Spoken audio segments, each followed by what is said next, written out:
কিছু মা বোন এখন মাশাআল্লাহ বোরকা পরে ঠিক আছে, কিন্তু পেছনে যে খোপাটা রাখছে, কখনো চুক্কা করে রাখে উটের পিঠের মতো, কখনো একটু ছড়ায় রাখে, হেলায় রাখে, খোপাটাকে উঁচু করে রেখে দিছে শাড়ি পরে, অথবা হিজাব করে হিজাবের নিচে খোপাটাকে উঁচু করে রেখে দিলেন।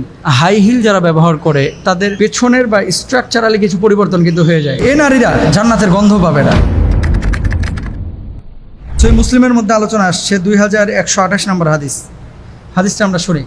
আন আবি হুরায়রা রাদিয়াল্লাহু তাআলা আনহু قال قال رسول الله صلى الله عليه وسلم সিনফান মিন আহলিন নারি লাম আরাহুমা কওমুন মাহুম সিয়াতুন কাআজনাবিল বাকরি ইয়াদরিবুনা বিহান নাস ওয়া নিসাউন কাসিয়াতুন আরিয়াতুন মুমিলাতুন মাইলাতুন রুউসুহুন্না কাআসনিমাতিল বুখতিল মাইলা লা ইয়াদখুলনাল জান্নাহ ওয়া লা ইয়াজিদনা রিয়াহাহা ওয়া ইন্না রিয়াহাল লা ইউজাদু মিন মাসিরাতি কাজা ওয়া কাজা। এটা সরাসরি মুসলিমের হাদিস। দেখেন, আবু হুরায়রা রাদিয়াল্লাহু তাআলা আনহু থেকে বর্ণিত, তিনি বলছেন রাসূল আকরাম সাল্লাল্লাহু আলাইহি ওয়াসাল্লাম ইরশাদ করেন, জাহান্নামীদের দুটি দল এমন রয়েছে যাদের আমি দেখি নাই। এরা এমন সম্প্রদায় যাদের নিকট গরুর লেজের মতো চাবুক থাকবে, তারা লোকদের প্রহার করবে। মানে জালেম কিছু লোক আছে না, যে চাবুক দিয়ে আগে প্রহার করতো মানুষদেরকে, এই চাবুক দিয়ে যারা মানুষকে মারবে, লাঠি দিয়ে যারা মানুষকে মারবে, অন্যায়ভাবে মানুষের উপরে জুলুম করবে, মানুষের উপরে অত্যাচার করবে, এরা জান্নাতের গন্ধ পাবে না।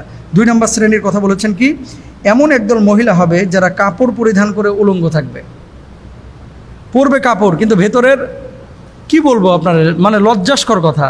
অনেক সময় তো এখন রাস্তাঘাটে বাচ্চা কাচ্চা নিয়ে বের হতেও লজ্জা লাগে। কিছু মেয়েদের এমন চালচলন যেটা আমার বাঙালি কালচারের সাথে মিলে না, ইসলামিক কালচারের সাথে মিলে না। শারীরিকভাবে কিছু পোশাক পরেছে, কিন্তু ভেতরের আকার আকৃতি সব বোঝা যায়, হারাম। নবীজি এই কথাটা এখানে বলেছেন, নিসাউন কাসিয়াতুন আরিয়াতুন মুমিলাতুন মাইলাতুন। সহিহ মুসলিমের হাদিস, খুলে দেখেন একটু। পোশাক পরবে কিন্তু উলঙ্গের মতো দেখা যাবে। এই নারীরা জান্নাতের গন্ধ পাবে না। জান্নাতে যাওয়া তো দূরের কথা, এই নামাজ পড়া ফরজ এটা বুঝেন, পর্দা করা ফরজ এটা বুঝেন না? নারীদের জন্য ফরজ, পুরুষদের জন্য ফরজ। এরপরে কি বলছেন দেখেন, রুউসুহুন্না কাআসনিমাতিল বুখতিল মাইলা। এই নারীরা উলঙ্গ থাকবে, পুরুষদেরকে নিজেদের দিকে আকৃষ্ট করবে, নিজেরাও পুরুষদের প্রতি আকৃষ্ট হবে। তাদের মাথা থাকবে বুকতি উটের হেলে পড়া কুঁজার মতো। উটের পিঠ দেখছেন? উটের পিঠ কিছু আছে এরকম পিছনের দিকে হেলে যায়, মানে চর্বি বেশি হয়েছে অথবা উঁচু বেশি হয়ে গেছে, বয়স হয়ে গেছে, তো উটের পিঠ যে কুঁজটা এটা পেছনের দিকে হেলে যায়। আমার কিছু মা বোন এখন মাশাআল্লাহ বোরকা পরে ঠিক আছে, কিন্তু পেছনে যে খোপাটা রাখছে, এই খোপাটা মনে করেন মাশাআল্লাহ একেবারে কি বলে,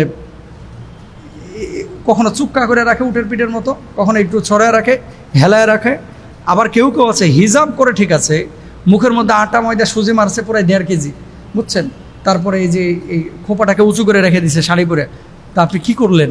অথবা হিজাব করে হিজাবের নিচে খোপাটাকে উঁচু করে রেখে দিলেন। নবীজি বলছেন এই ধরনের খোপাগুলো করে বাইরে বের হওয়াটা সম্পূর্ণরূপে নিষিদ্ধ, এটা জায়েজ নাই। হাই হিলের যে বিষয়টা, সাহাবী রিদওয়ানুল্লাহি আনহুম আজমাইনদের স্ত্রীরা, নবীর স্ত্রীরা এই ধরনের উঁচু মানে জুতা ব্যবহার করতেন না, প্লেন জুতা ব্যবহার করতেন। হাই হিল যারা ব্যবহার করে তাদের পেছনের বা স্ট্রাকচারালি কিছু পরিবর্তন কিন্তু হয়ে যায়। মানে পাটা যখন উঁচু থাকে, পেছন থেকে মনে হয় যে খুব স্মার্ট বা অন্য কিছু, শারীরিক কিছু পরিবর্তন হয় তার। এই কারণে অনেকে হাই হিল ব্যবহার করে। মান তাশাব্বাহা বিকওমিন ফাহুয়া মিনহুম। এই যে হাই হিল ব্যবহার করা, এটা কিন্তু মুসলিম কালচার না, এটা পশ্চিমা বিশ্বের কালচার, মুসলমানদের কালচার এটা না। সুতরাং হাই হিল কোনো নারী আপনারা ব্যবহার করবেন না। ব্রু প্ল্যাগ অনেকে করে, লানাল্লাহুল ওয়াশিমাতি ওয়াল মুস্তাওশিমাত, এটা সম্পূর্ণরূপে হারাম ইসলামী শরিয়ায়। কোনো নারী ভ্রু প্ল্যাগ করবেন না। হাই হিল পরা, খোপা উঁচু করা, তারপরে ভ্রু প্ল্যাগ করা, এগুলো লানত করা হয়েছে হাদিসের ভাষায়। এবং নবী সাল্লাল্লাহু আলাইহি ওয়াসাল্লাম যেই 2 শ্রেণীর মানুষের জন্য জান্নাত হারাম বলেছেন, 1 নম্বর হচ্ছে জালেম, এই যারা চাবুক দিয়ে মানুষকে আঘাত করে। 2 নম্বর হচ্ছে ওই সমস্ত নারীরা যারা পোশাক পরিধান করে কিন্তু উলঙ্গের মতো দেখা যায়, যারা এরকম উটের পিঠের মতো আপনার খাঁজ আকৃতির যারা খোপা ব্যবহার করে। আল্লাহ তাআলা আমাদেরকে বোঝার তৌফিক দান করুন।